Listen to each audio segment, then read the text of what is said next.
Good evening, everybody, and welcome to another edition of Fire Up Florida. My name is Scott. We're going to rock the Motor City Mad Mouth, and before we go any further, I want to wish everybody a happy Memorial Day weekend. Why are we doing a show on Memorial Day weekend? Because we're all insane, but we feel it's our responsibility to entertain you, so let the insanity continue. With that said, we're going to hear, and before I go any further, though, I want to just let everybody know that Fire Up Florida will have a new date beginning on June 6th. We're going to be doing it on Monday night. So for all you folks that are looking to do stuff on the weekend, don't worry, we're not getting in your way. We're going to bother you at the beginning of the week, not at the end of the week. With that said, let's talk to my crew. Greg Fuchs, sports writer, South Florida Tribune. Welcome back, Greg. Good evening. Great to be here.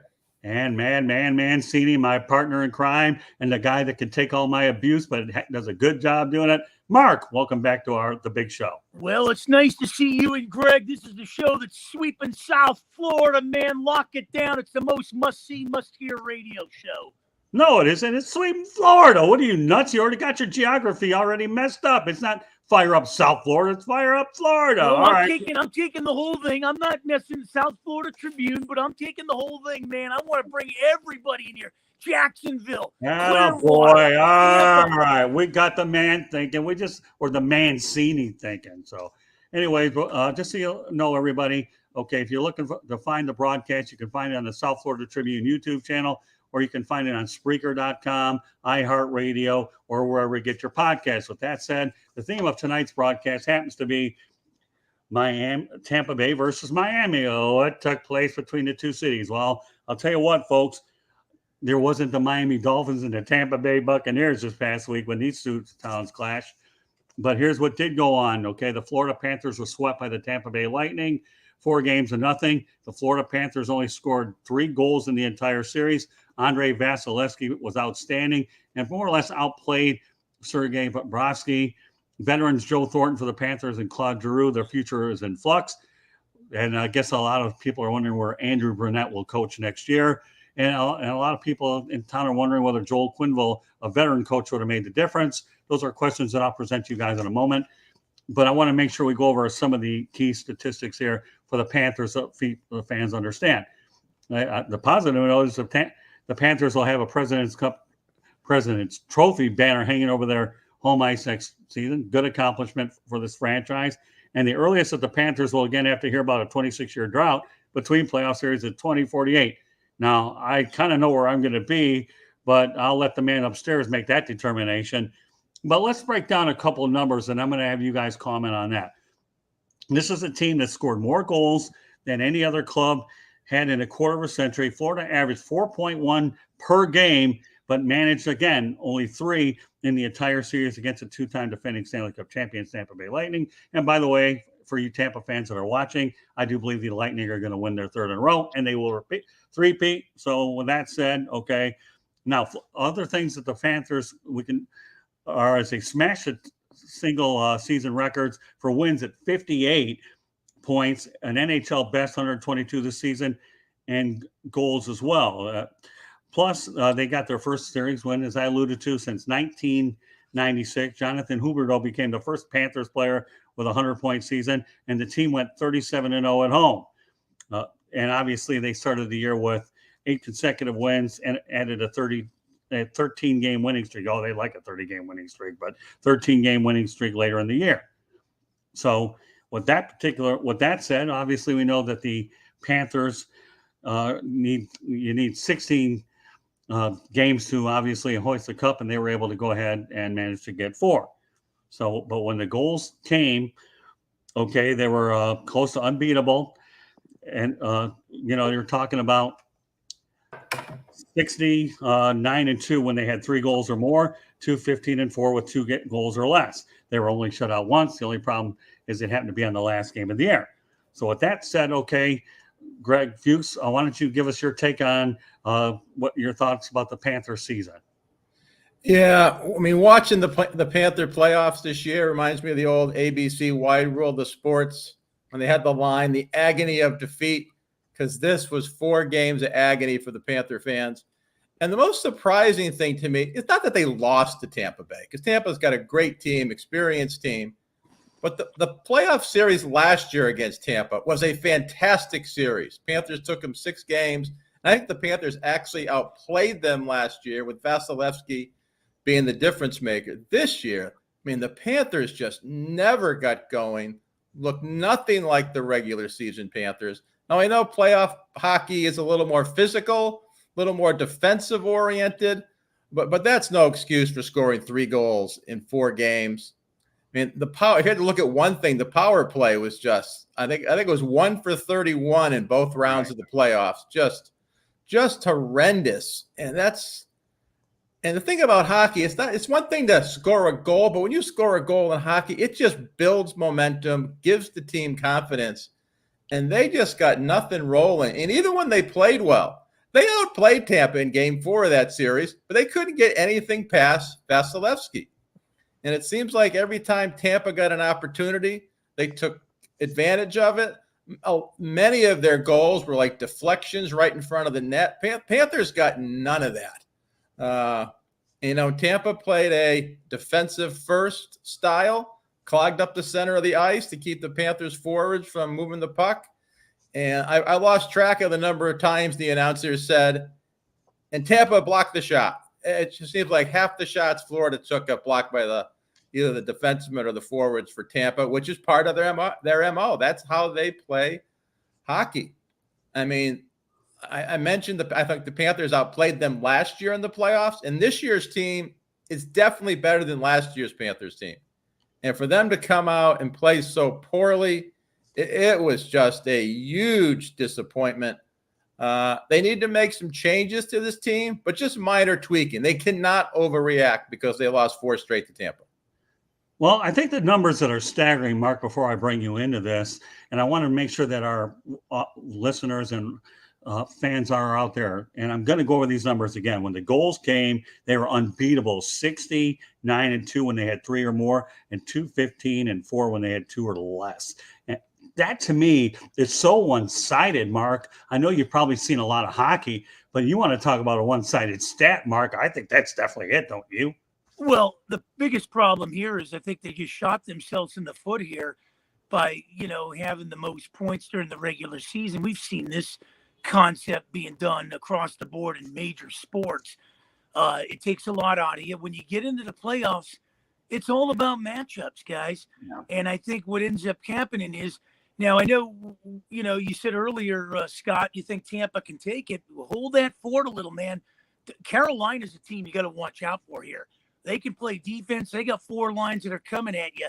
And defense wins in a lot of sports. If we break this thing down into baseball, pitching is 90% of the game. If we break it down in football, it's won in the trenches. If we break it in basketball, no rebounds, no rings. Pat Riley coined that phrase. In hockey, you need a defense. And that's what the Panthers lack. And I thought, by bringing the goalie in from Columbus, he's a great goalie. But, it didn't work out that way. Is he a Van Beesbrook? No. Is he a Luongo? Maybe. As far as coaching, Quenneville's a good coach. But if you want to turn your program around and you want to build defense, there's a guy out there that's turned defenses around wherever he's gone, and that's Barry Trotz. So if you're going to tweak it a little and you want to tweak it, I would tweak it with a coach like Barry Trotz, because that's where it needs to start. Well, Mark, that's a really, really good point. I want to make one other mention that when you can score 4.1 goals a game, and we know that in every sport, okay, I don't care. You're not in the business to get in a shootout. You can't do that. You can't put too much pressure on your offense. And I think, unfortunately, the Florida Panthers became too complacent that they could score so many goals, and it bit them. Now I'm going to go back to your other point, Mark. Again, it's one thing to play a regular season, okay, but it's another that where, you have an opponent coming in from a West Coast trip. You're on the back end of a West Coast trip, and you don't know what to travel. But when you get to the playoffs, my friend, and as I told you, it takes 16 games to win it all. Florida only managed 4, but at least they got the grill off their back that they don't have to deal with this playoff series question of 1996. But they are adjusting to you right and left. One adjustment after another. The chess game is magnified. Now, I'm going to tell you this, Mark, okay? Me personally, I think, but I understand why they had to let Joel Quenneville go because of the situation in Chicago. And I was actually at the Detroit Red Wings, Florida Panthers game in Detroit. Andrew Brunette's first game. I was actually home and I took that game in. I covered the whole thing. And Andrew Brunette did a nice job rallying a team that he didn't put together. This is a hand I'm dealt, and he won with them all year. Even if they were to let the guy go, Andrew Brunette will get hired tomorrow after what he did. He will not have to ever worry about his second act because his first one was good. But the X factor goes down with what Mancini said. Bring an experienced coach. Barry Trotz is a hot commodity. If that isn't good enough, okay, John Tortorella's out there. And John Tortorella has won a Stanley Cup before. So I believe, in fact, I believe John Tortorella won with the Tampa Bay Lightning, if I remember correctly. So are they going to go experience or not? I don't know. Bill Zito hasn't committed one way or the other, but we'll see. All right, Mark. Well, the thing with Tortorella is he kind of wears out his welcome wherever he goes. We've kind of seen this. Yeah, he kind of gets him to buy into the system, but it wears out, kind of like a Thibodeau with New York, basketball there. But I think with Barry Trotz is he's got a great track record, man. Nashville, he built up. Washington, he built up. The Islanders, he built up. And he got these teams moving in one direction, and that was up. So I think if you're going to open up the floodgates and try to do something where you don't, like Greg said, you don't have to tweak it a lot.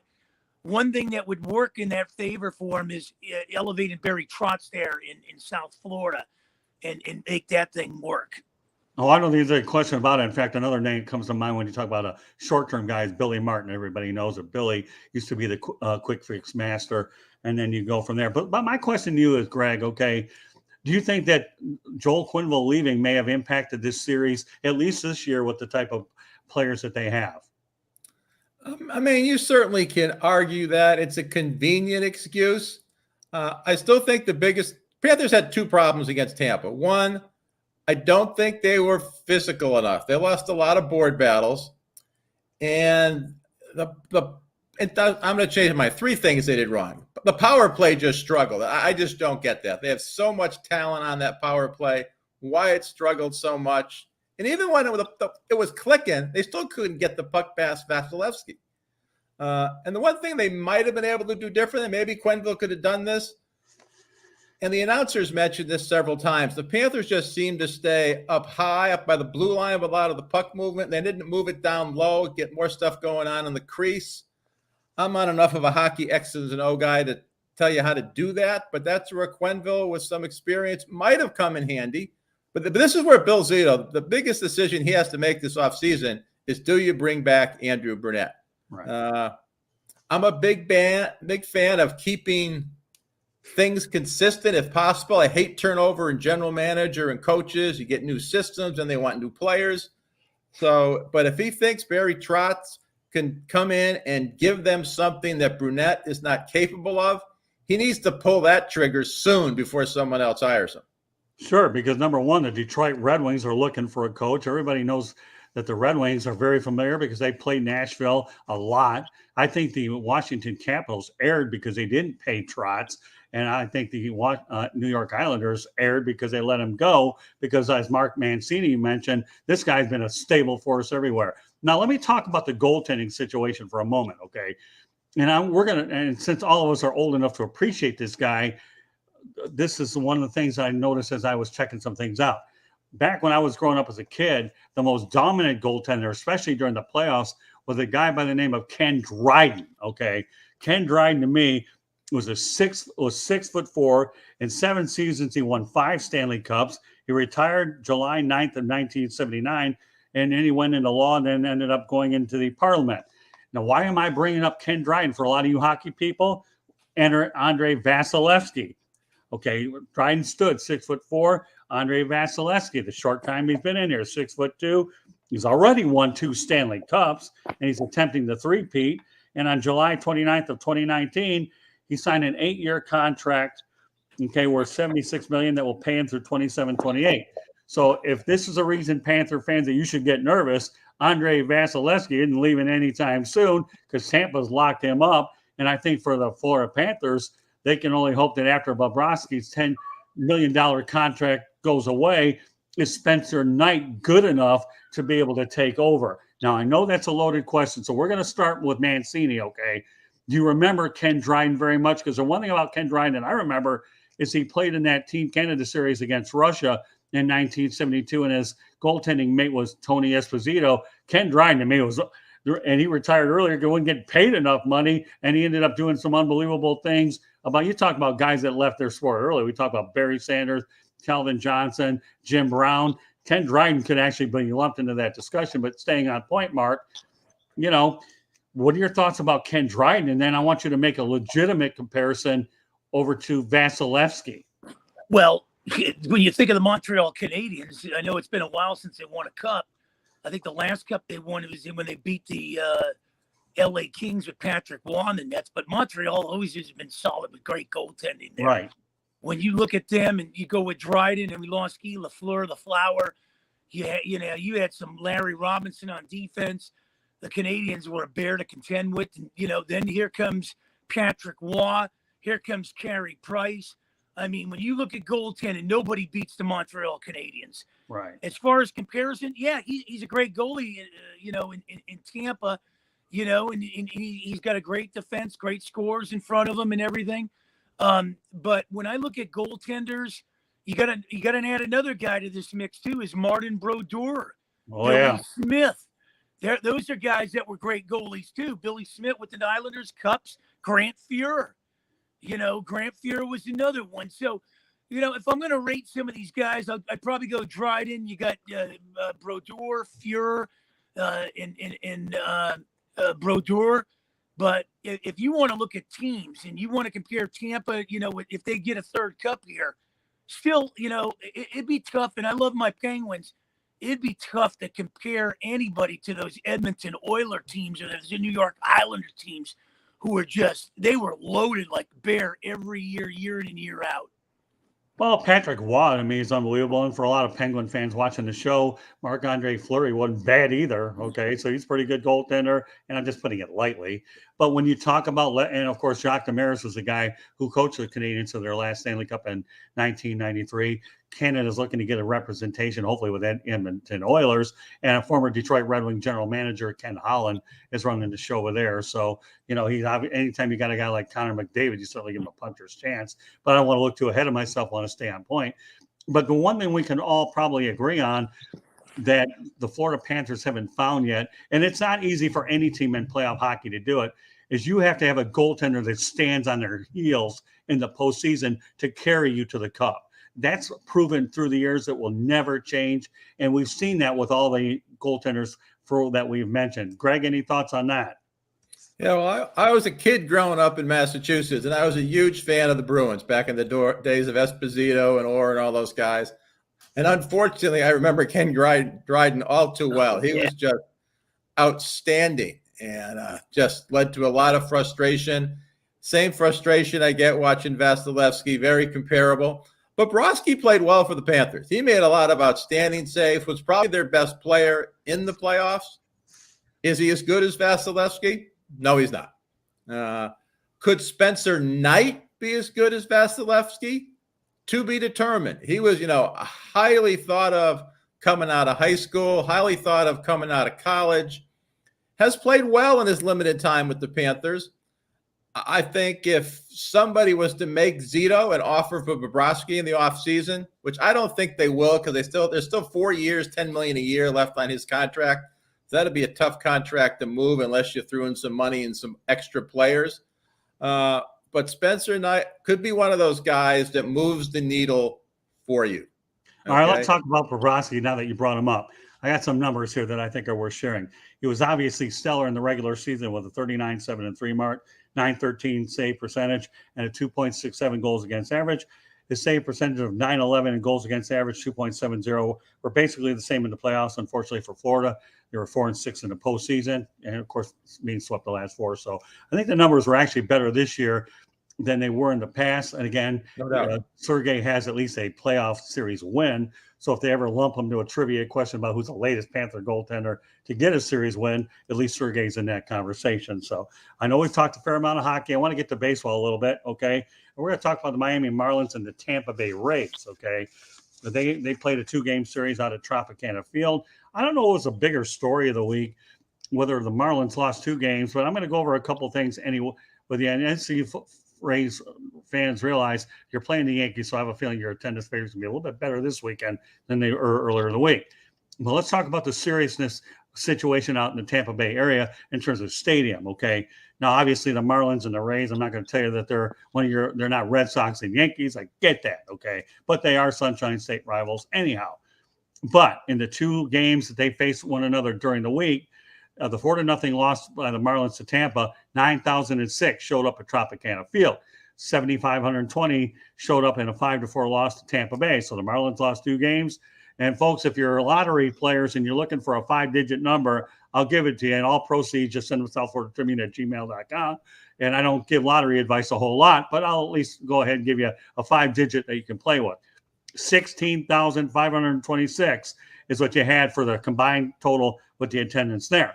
Now, I want to set the stage a little bit here. First of all, the Tampa Bay fans know that the lease at Tropicana Field expires in 2027. You only got 4 or 5 years left to get a stadium, okay? So here's the situation, okay? First of all, let's talk about the Miami Marlins. Obviously, they are playing a series this weekend against the Atlanta Braves, and I can't forget that last week, Sandy Alcantara threw a complete game, which was unbelievable, struck out 7 and 115 pitches. Oh, kudos to Sandy. But staying on point, the Marlins are taking on the Braves, are 18 up, 24 down, 4th in the National League East. The Atlanta Braves, 21 up, 24 down, 2nd in the NL East, defending champion. So, first of all, Greg Fuchs, how do you size up the series between the Marlins and the Braves? And then after we get done, Mark, and I want to talk about the Tampa situation in terms of their drawing or lack thereof. Go ahead, Greg. Yeah. I'm getting less and less optimistic about the Marlins as every week passes, because all season long I've been probably overly optimistic because they got a lot of young talent on that team, especially in the starting rotation. They got a decent bullpen. The 3 big right-handed power hitters, Soler, Garcia, and Jesus Aguilar, none of them have really hit their stride yet. Jesus Sanchez, the center fielder, got off to a good start, and he's struggling. Brian Anderson's played reasonably well. But that offense, other than Jazz Chisholm, really hasn't hit its stride yet. And Lopez and Alcantara have been phenomenal at the top of the rotation. The rest of the rotation been a little bit disappointing this year. So there's a lot of players not playing up to their ability yet. So I have that sense of optimism that they will get better as the season goes along. You know, playing the Braves this weekend, I mean, the Braves are just a solid franchise. I mean, it seems, you know, they just pick up players and everyone just seems to fit in well. They bring in young guys and they all seem to be very good players. You know, Riley at third base and Albies at second, and they got the starting rotation. And, you know, last year they won the World Series with their best player, Acuna, missing virtually the entire season in the playoffs. So it's going to be a tough one for the Marlins, but the Marlins should be very competitive. I thought they might not necessarily make the playoffs this year, but I thought they'd be above 500 and challenging for the playoffs. Well, I think they're lucky that they're earlier. And one thing I know that for a lot of you Yankee fans out there, I still feel that Don Mattingly is the right guy for the job. You know, I've worked with Don now the last couple of years, and Don not only is one of the nicest guys on the planet, but he's a good baseball mind as well. So Don Mattingly is not the problem with the Miami Marlins. Now, Max Meyer obviously is a guy to look forward to pitching-wise down the road.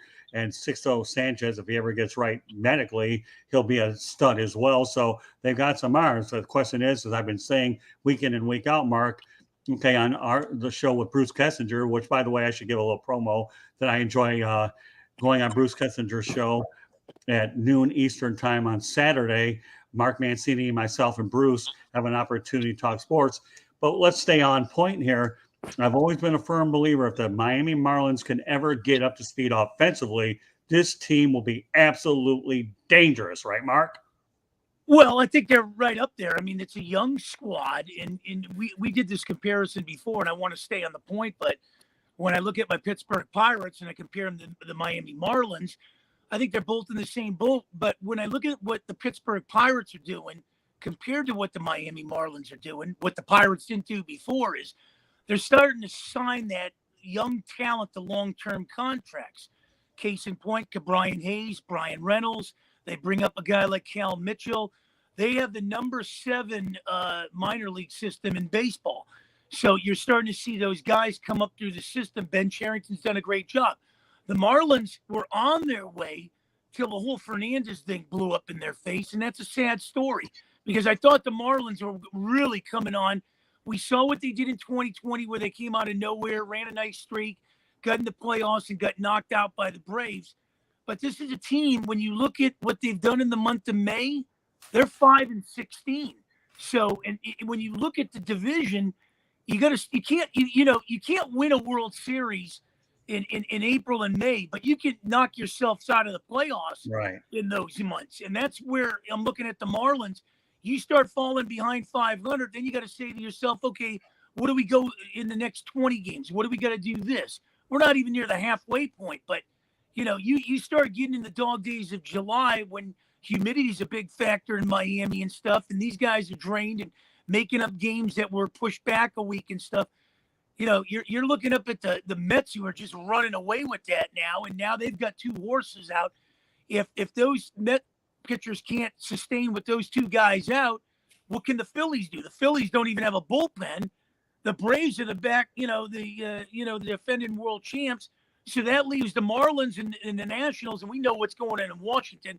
They're going to have a fire sale, and it's going to look like the Cincinnati Reds. But yeah, I should point something about Sandy Alcantara. They did sign him to a contract extension in the offseason. I believe it was like 4 years, $56 million, I believe. I think the numbers are right. Over $50 million.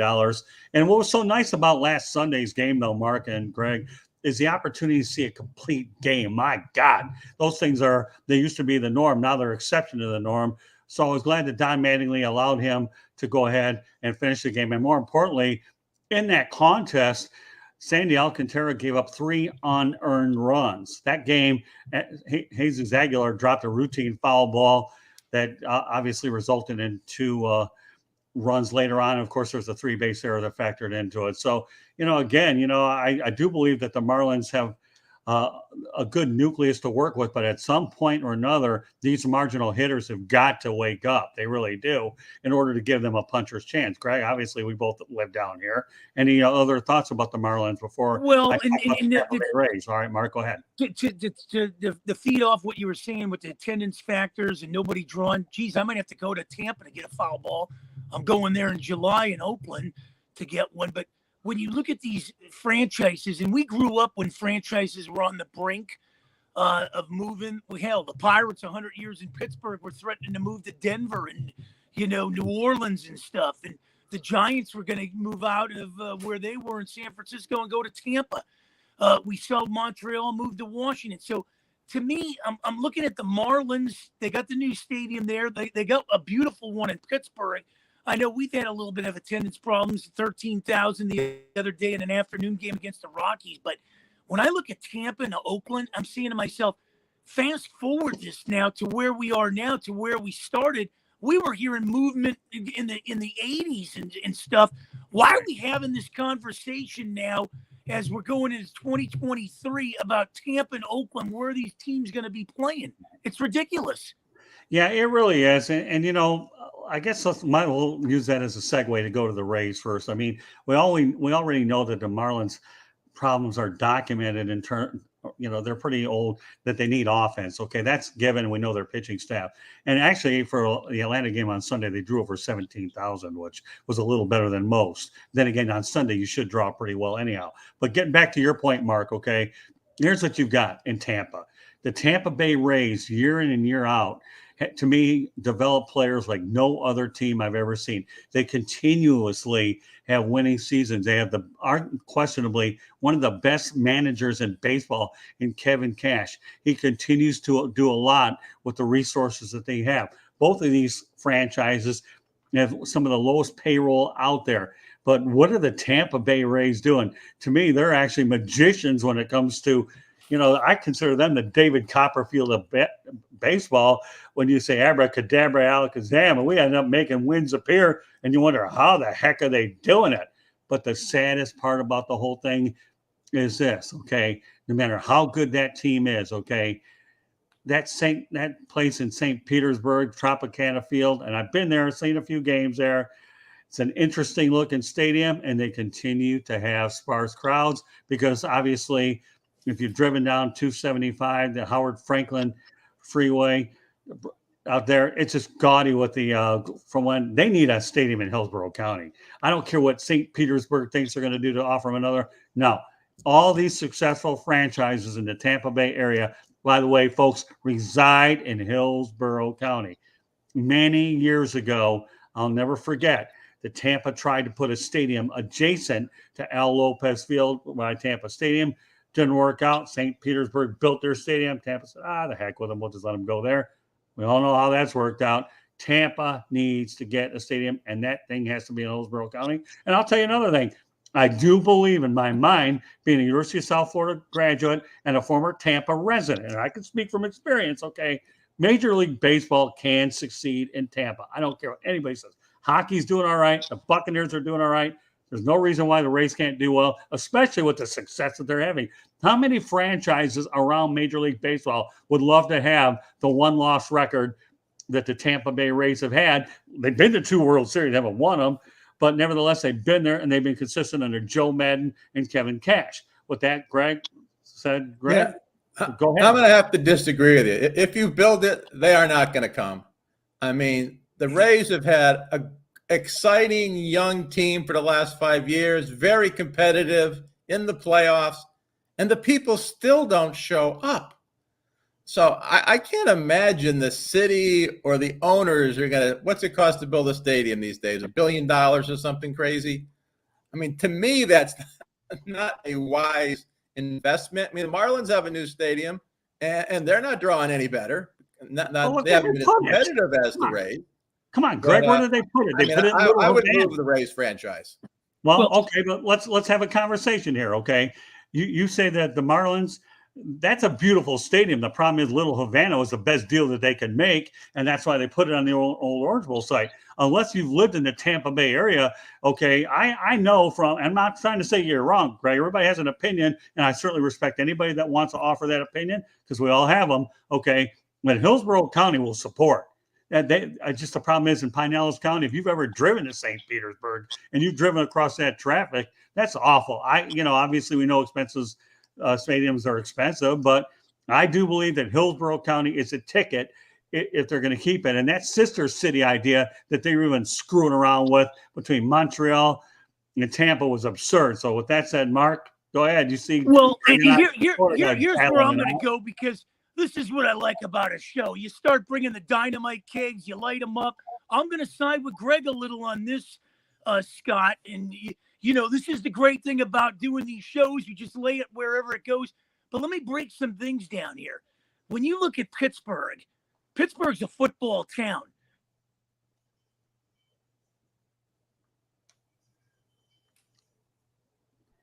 In the 70s, when they were in the World Series, they had a hard time selling out for the World Series and everything. And then now it's kind of leaning towards a Penguins town, a little. The Steelers are a little downtrodden. You go to St. Louis, it's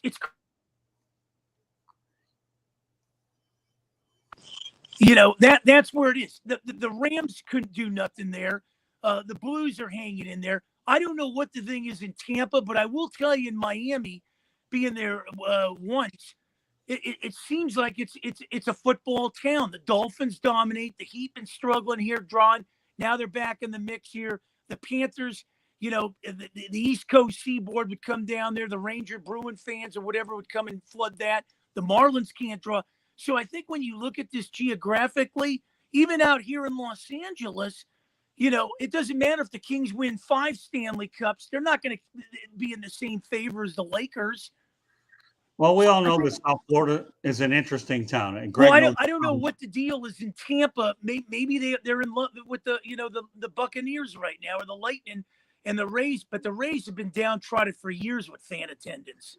Well, again, I'm going to reiterate my position. I don't care if it's 2-on-1 or 5-on-1. Or a good show earlier in the week where I had 3 people ganging up on me about combined no-hitters in the league. Ladders, tables, and chairs, brother. Oh, I don't care. It don't matter to me. I still believe, and the one thing I have over both of you guys, and I'm not trying to sit here and toot my horn, but I will a little, is I've lived in both areas. You guys haven't, Okay. I being a former Tampa resident in South Florida, I can tell you right now that if you guys want to take a ride down 275 out in Tampa across the Howard Franklin Bridge, do that. I will make a reference to my father-in-law, okay, Fred Ebling, okay? And when you wonder, why are you bringing him into this whole thing? Well, number one, I went down to the Keys, okay, and I'll never forget the time when it took me an hour to get to 1 mile from one of the first Keys over to Jimmy Johnson's restaurant, and he had the best sense of humor on the planet. Why am I bringing my father-in-law, Fred Ebling, into this? I'll tell you why, okay?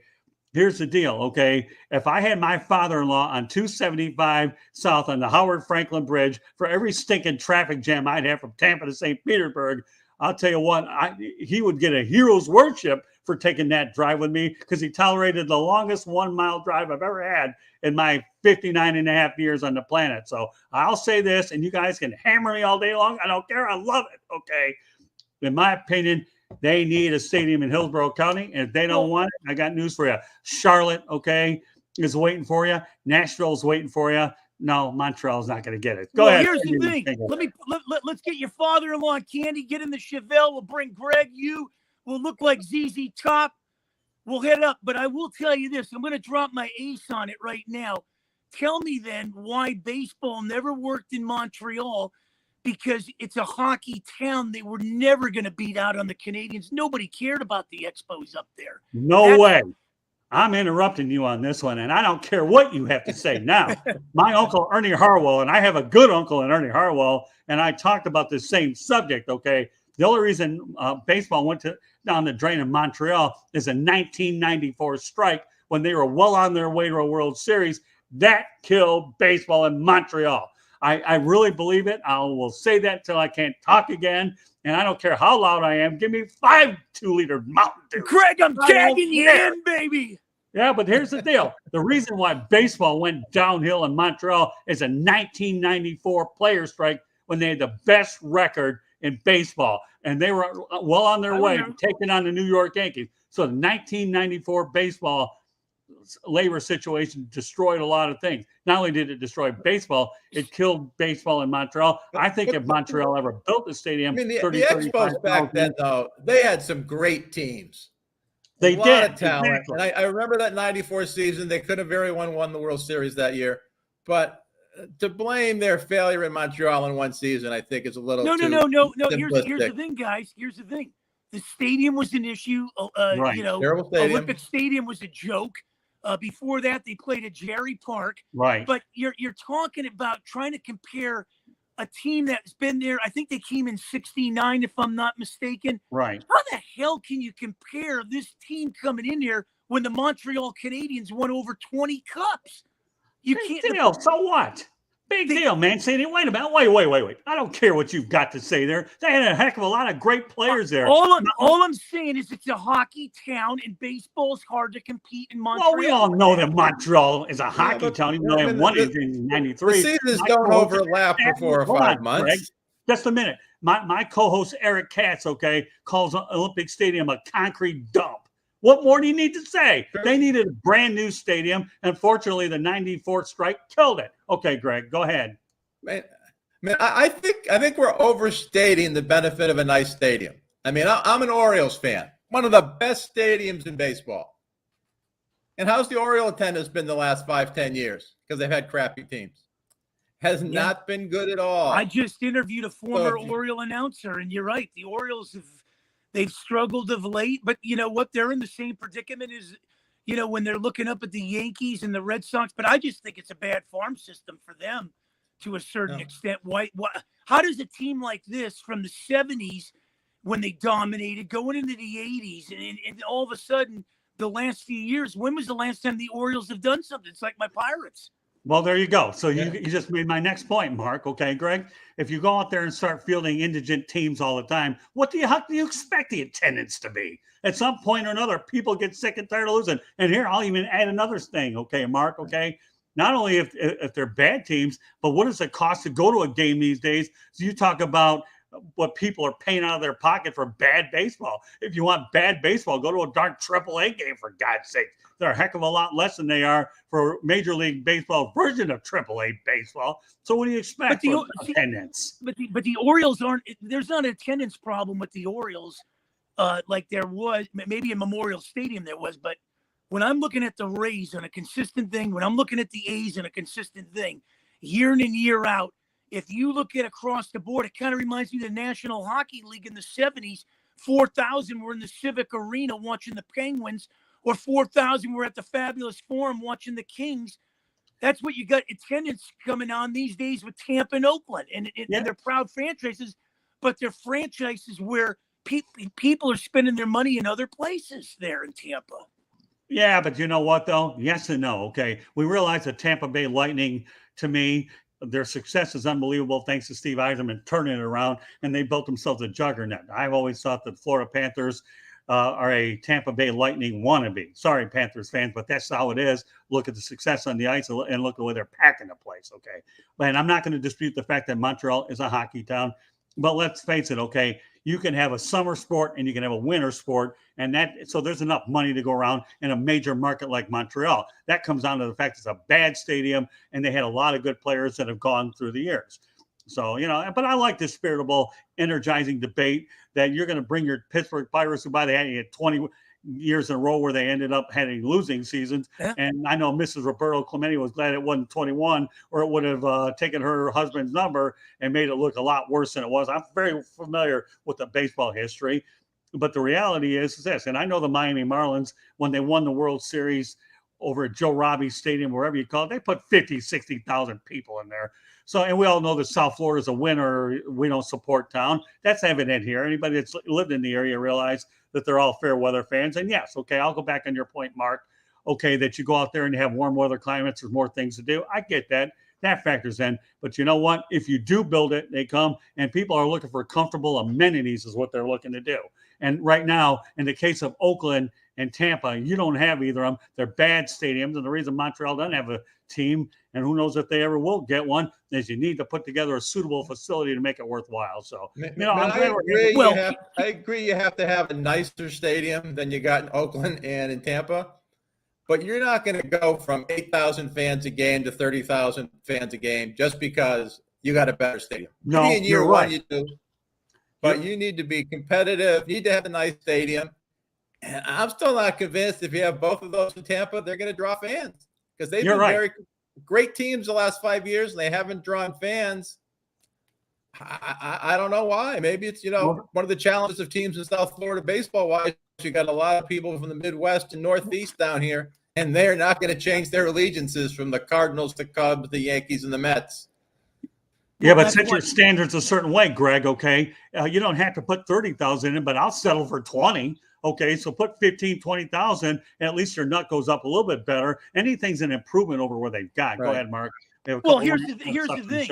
So if you're in a division where you're going to get them big congregations of fan bases coming from Boston and New York in the American League East, if you see it when you're with the Tampa Bay Lightning there, where everybody comes down because you guys play the Rangers and Bruins more than the out here where those teams come out here once pretty much. So if you're playing those teams, then my whole thing is if I'm running these organizations, I'm going to jack up the tickets and have them also have to buy tickets for the non-lesser teams. So I'm going to get that attendance one way or another. Even if they don't show, they're still purchasing tickets for that. There's going to be a package or something. And what the Rays don't seem to realize here is if you're getting the floodgates wide open when the Red Sox and Yankees are coming there, then make them buy Oriole tickets too. Say the only way we're going to sell you a Yankee or Red Sox ticket is you got to take an Oriole ticket or a Twin ticket or whatever these other tickets are, or jack up the prices twice the amount because to cover that your overhead. Well, here's the deal. Well, here's the deal in Tampa. The Tampa Bay Rays can be thankful for this, that they got the New York Yankees in their division. They got the Boston Red Sox. I don't know what the Orioles draw, and the Toronto Blue Jays. And a lot of those franchises happen to train in the Tampa Bay area. We know Toronto's in Dunedin. You got Tampa right nearby. And of course, the Orioles are right down the road in Sarasota, whom I live in. And if you take the Red Sox down 75, so they're a short commute off of 75. So I realize we're not in the ticket business a bunch in there. And I only wonder what the Rays are going to be like when the schedule changes next year and you start to have more of a balanced schedule. That'll be for another show altogether. But the reality of the situation is to me, I don't think the Mets are as big a draw as the Yankees. All I had to do was tell you that last year when I saw the Yankees and the Marlins play, don't tell me that those tickets didn't spike. And once upon a time, the Yankees played down here in Fort Lauderdale. So the Yankees are a draw. So the Tampa Bay Rays can be thankful that the Yankees are in their division and they're in Tampa, and at least those people can look for it. Go ahead, Mark. Well, let me ask you, I remember covering the Chargers, and if the Raider fans came down there to try to buy tickets, they weren't just getting Raider tickets. They had to buy a package to include that Raider game. Yeah, I know. So, Many packages. That same thing is going to happen. The same thing can happen in Pittsburgh right now. The Yankees and Red Sox are coming through Pittsburgh this year. I'm not there. I can find out.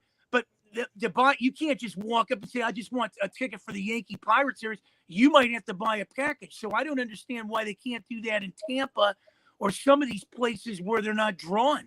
Well, it just depends on the market. Number one, you couldn't give tickets away at Tampa if you tried anyways. You can't. You're drawing so poorly to begin with. What makes you think you're going to give them away? I wouldn't take a ticket if I had to travel against a Howard Franklin Bridge in 275. So I guess it'll be the sticking point of the show, folks. If you're ever in Tampa, stay the heck off 275, the Howard Franklin Bridge, if you want to live to see another day, because that is awful. With that said, okay, you're listening and watching Fire Up Florida. My name is Scott Morganroth, Motor City Madmouth. Please be joined by Madman Mark Mancini, Greg Fuchs, having a very energized Memorial Day spiritable debate, whatever, call it you want. We're talking hockey, we're talking baseball, and any feedback we encourage you to go out there and send it at southfloridatribune@gmail.com.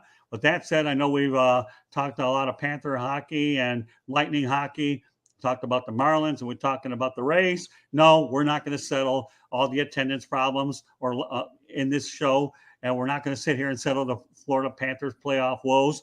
And we're certainly look at the fact that during this past week, the Tampa Bay sports teams did dominate the South Florida sport teams. No, we're not talking about the Dolphins and Buccaneers, because if you go ahead and go to the scoreboard, okay, the Dolphins have 2 Super Bowls, okay, in the 70s, by the way, when none of these teams were around, and the Tampa Bay Bucks have their 2 as well. Bob Greasy's not walking in that door, and neither is Tom Brady. The 3 people that are walking in your door in your living rooms or in your or all over the place on your trains, okay, is Scott, Madman, and Greg.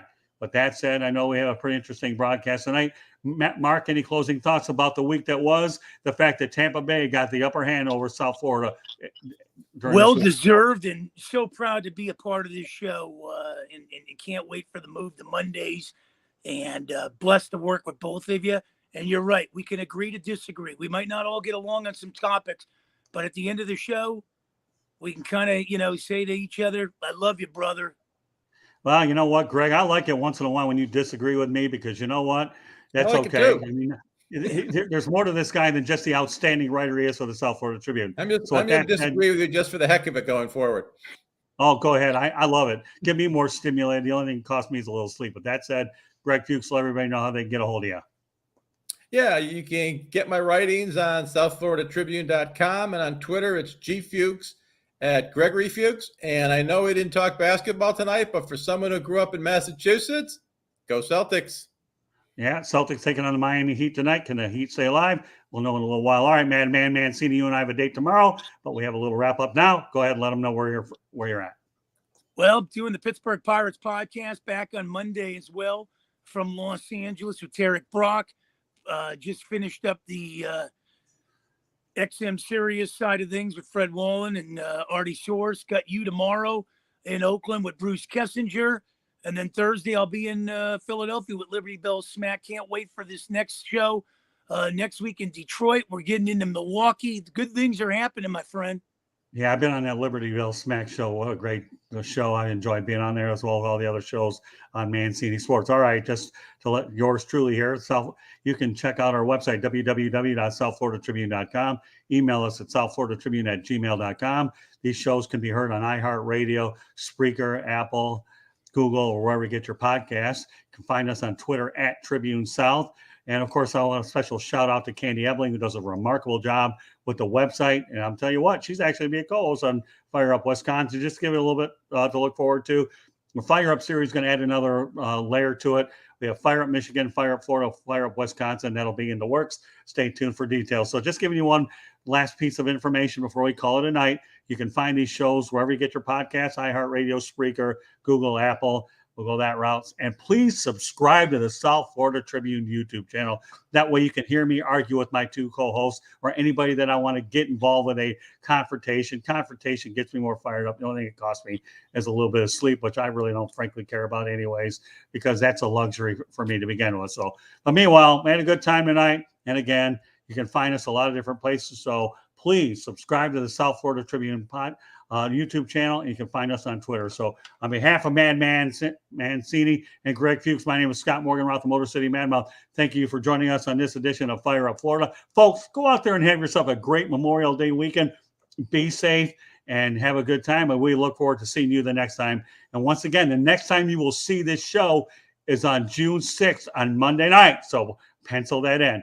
Good night, everybody. Happy holiday weekend. And enjoy the time you have with your family. Morris had 9 lives. We have to make the most of the one we have. So there's your words of wisdom, even if you probably forgot about the 5-digit number about the attendance earlier that you're probably going to win or lose on the state lottery. So anyways, you want to know? No, don't worry about it. Just listen and watch the show again. But once again, on behalf of my crew here, Madman Mancini, Greg Fuchs, Scott Morgan, Roth, Motor City Madmouth, wishing you a good evening and a good weekend. Good night.